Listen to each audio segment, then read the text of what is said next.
পঞ্চম শ্রেণীর গণিত 2024 পৃষ্ঠা 20-এর একটি সরল অঙ্কের সমাধান করব আজ।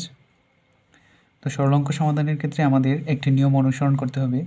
এই নিয়মটি হলো বদমাশ, অর্থাৎ বি দিয়ে ব্র্যাকেট, আগে আমাদের ব্র্যাকেটের কাজ করতে হবে, তারপর ও দিয়ে অফ অর্থাৎ এর মানে ব্র্যাকেট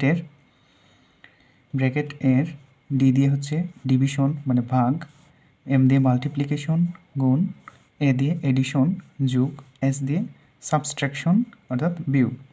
তো এই নিয়মটি অনুসরণ করে আমাদের এই সরল অঙ্কের সমাধান করতে হবে। চলুন শুরু করি।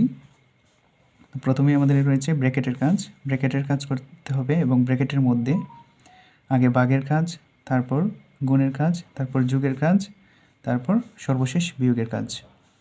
তো এখানে রয়েছে ব্র্যাকেটের মধ্যে প্রথম বন্ধনীর মধ্যে রয়েছে 14 বিয়োগ 10, এটি আগে করতে হবে এবং এটি রয়েছে 3 যোগ, বাকি সব ঠিক থাকবে।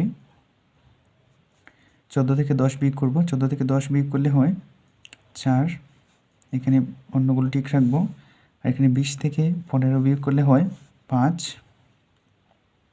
যোগ 30 সেকেন্ড ব্র্যাকেট ভাগ 25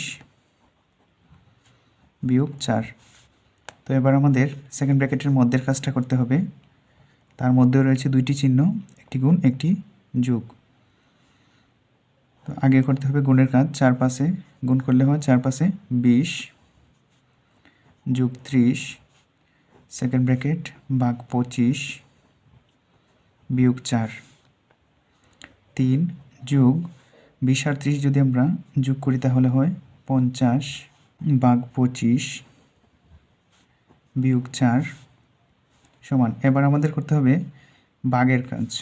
3 যোগ 50কে যদি আমরা 25 দিয়ে ভাগ করি তাহলে হয় 2, তারপর বিয়োগ 4 সমান। 3 আর 2 আমাদের যোগ করতে হবে, যোগ করলে হয় 5 বিয়োগ 4 সমান সমান হবে 1।